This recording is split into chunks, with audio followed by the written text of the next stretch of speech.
This is comedian Sam Morril, and we have Gary Vider, who decided to just come straight out the hotel, apparently. Well, Gary likes to lounge. He's living well on the road right now. Yeah, I've been living the good life, so I just figured, you know, continue to do that.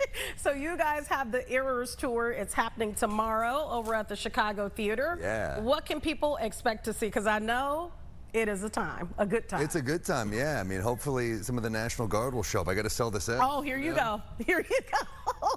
You get this show cooking, baby.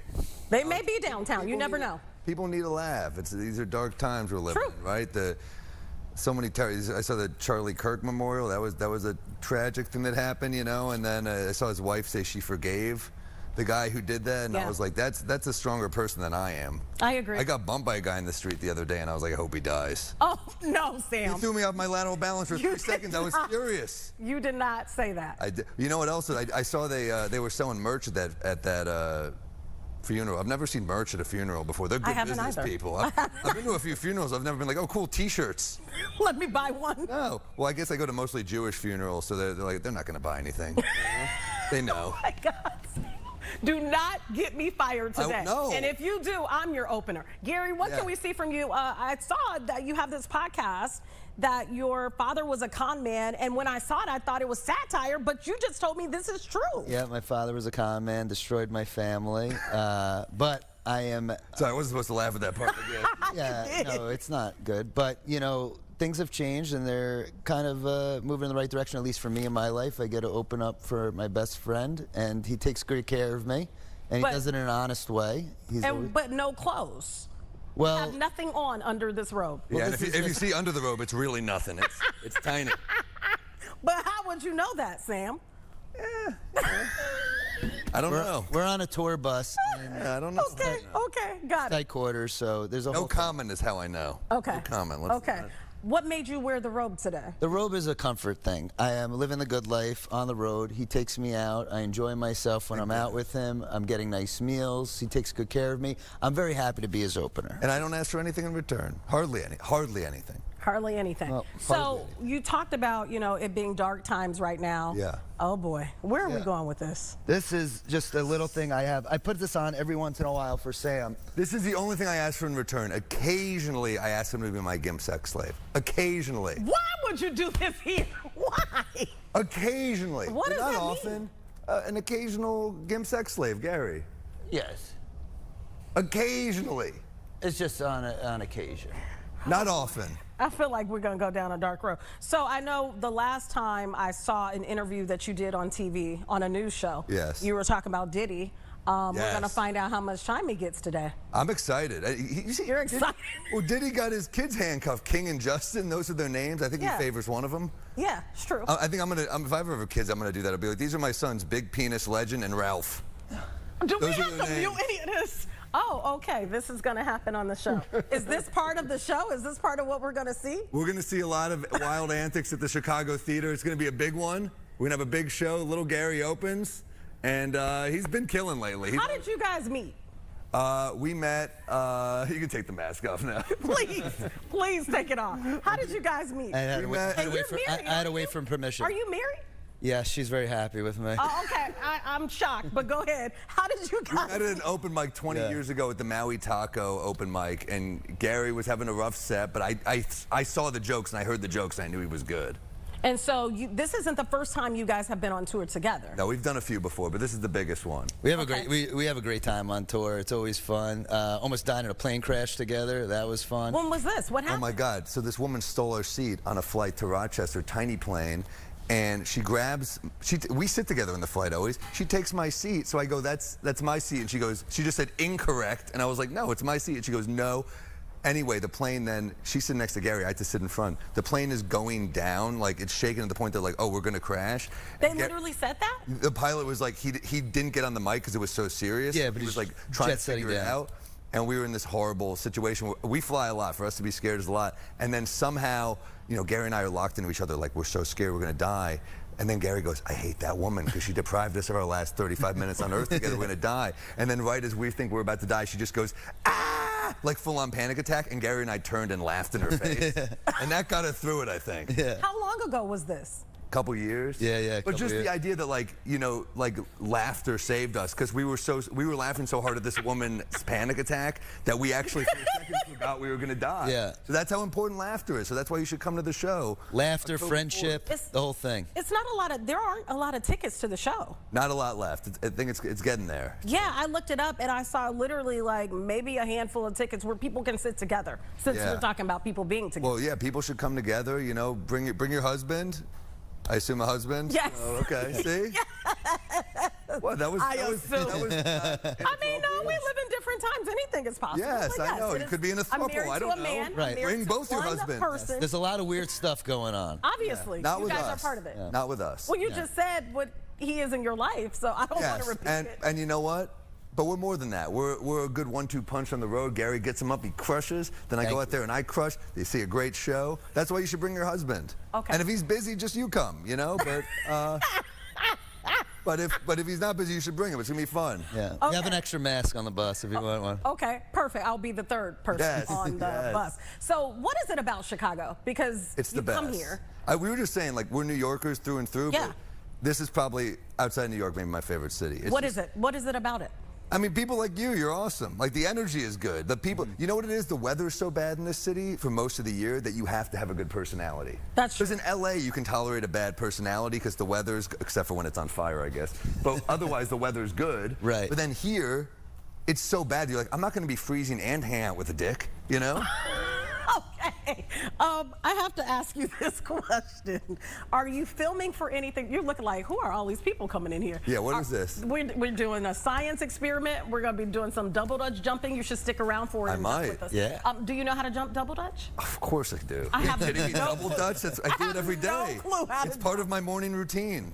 I was going to ask you the question of, you know, you've been doing this for a long time, going on the road. Are you filming for anything special this time around? Is this a new special that's going to come out? Yeah, new hour, new special coming out next year. But yeah, we're working on a lot right now. We're cooking. We got a little documentary we're making for it, mockumentary. It's going to be good. Okay. What is the craziest thing that has ever happened to both of you? I want to hear separate stories since you've been doing this. Maybe not necessarily on the road, but in comedy that you can tell on TV and we don't lose any type of licensing with the FCC. Craziest thing. Yeah. What do you think's your craziest?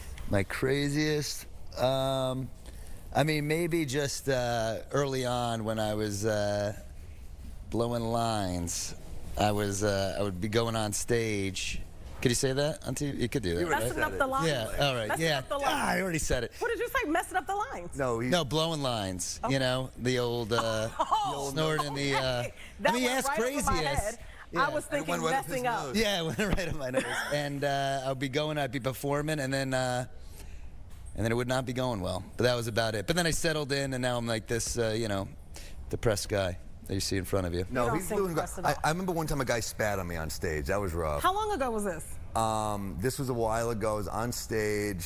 I was young. I was working the door at a comedy club, and then sometimes they'd let me go on. And I went on, and this guy, he didn't like me. And I remember he got close to the stage and went, and I was like, this ain't gonna end well for me. Right? Bad people have good aim. Yeah. But as he's walking out, his girlfriend goes, not again. I'm like, he's done this before? Right. You gotta leave this guy. And you didn't He's punch spitting on him? performers? You didn't attack him? No, the way. I'm just seriously asking. For one thing, he was way bigger than me. I appreciate that you think I have that in me. And then, you know, the waitresses liked me because I worked the club. I worked the door, so they like barricaded the stage so he couldn't get near me. So all these tough, sassy Latina waitresses, Right.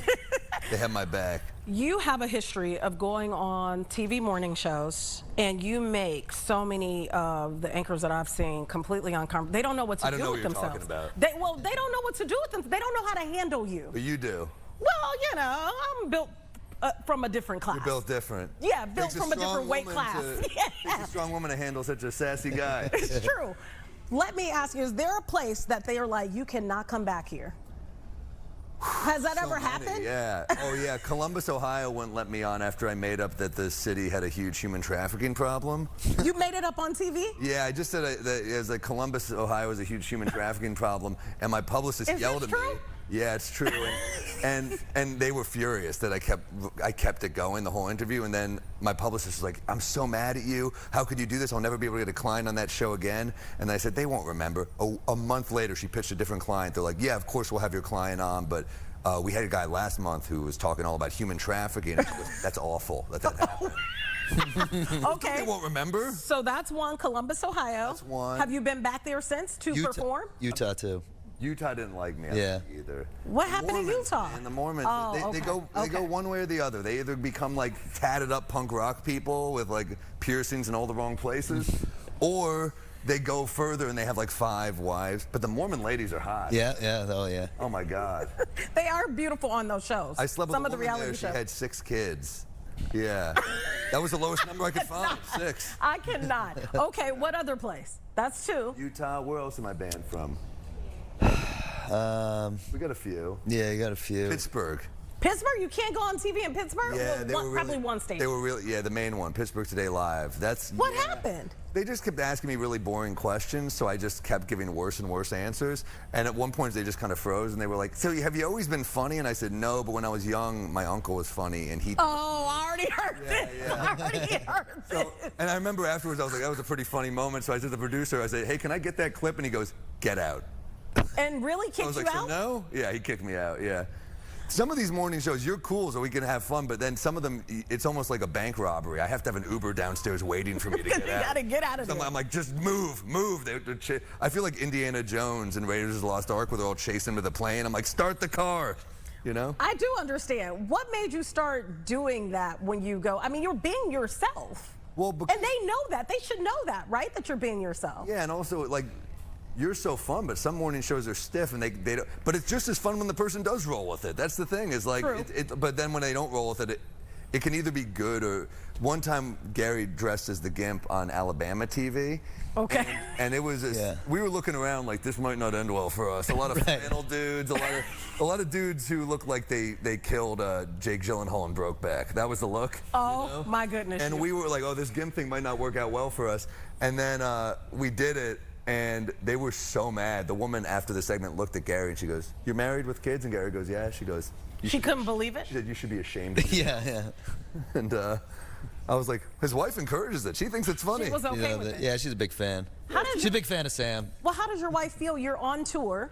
Yeah. She's kind of like figuring it out in some cases she's alone. we have 2 kids, another one that's on the way. So yeah, we got another. You got to get back home soon. But you got to make money too. Gotta make the money. Totally, yeah. You got to make the money. How many more You'll meet cities the after? kids when they're older. It's fine. That's true.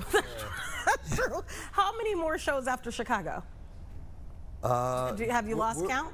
Not many left, actually. Yeah, the big one is New York. That's the big one. Because that's home. Carnegie Hall, yeah, December 4th, yeah. And how is that going in terms of your tickets? I'm sure those are selling. It's close, People yeah. love you. It's close, thank you. Well, they do. You're the You're best. fun. Is You're she fun. the best always? He gets recognized all the time when we're walking around. It's amazing to watch, and you know, I just as the opener, I just deal with it a little. You know, it's okay. They go see the big guy. I get it. But you know, I'm there too. It'd be nice if Stand people up. said hello. I want people to see how tall you are, because I don't think people realize. He's the tall guy. Yeah, you are tall. You're almost off. Can they tell when you two are sitting though? Yeah, look, you're almost off the screen completely. Look at that. Want me to get up? I have on heels today. Too. Oh no. Oh wow, you're shorter than me, Gary. Yeah, I know. Who knew? Wow. That's not nice. This is what I'm talking. So one show tomorrow, Chicago Theater, just a handful of tickets left. Oh, it's gonna be awesome. Give us some final words. Seriously come. I'm seriously gonna try to come. Give me some final things. Thoughts. I love the city. I mean, damn, the Arts Institute, the Giordano's, Lou Malnati's, all the spots. I love it all. Pequod's. I love yeah, sorry, we didn't say it right. Oh boy. Hey, the Cubs in the playoffs, that's big, and it's at 2 p.m. So you watch the Cubs win game 1, and then you come see us after. My Yankees are there, your Cubs are there. New York and Chicago cooking. It's a collab. It's gonna be, look, everything's cooking right now in this city. I love being here this time of year, especially. Are you a Swiftie? I saw your segment before. Like, how am I going to follow the Taylor Swift sex chunk? I mean, that's basically what the music is about. I know. I mean, that kid is going to be screwed up. You can't have those two parents. No, no. Why do you say that?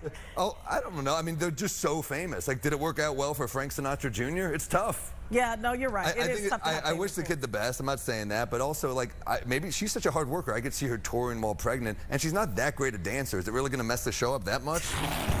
Listen, you're not gonna have these people coming after me. No. I think she's great. I'm just saying she's not known for her dancing. It's her songwriting. Your tour is called the Errors Tour. Was this a play off of the Eras Tour? That was her tour name. Somebody asked me that. It happened organically. Okay. The people saying I stole it from Taylor Swift. Get a life. I don't do that. Right. She's a lovely woman. Do you even listen to her music? My niece is obsessed with her to the point that one time I was playing a pretty big theater in Philadelphia. I felt pretty good about myself, and she goes, "I'm coming." I was like, "Oh my God, that's amazing." And she goes, "No, I'm coming to see Taylor Swift in Philadelphia."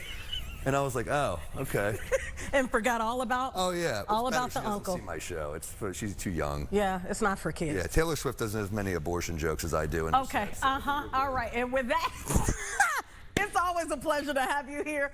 Go check out Sam. Check out Gary. It's been a pleasure.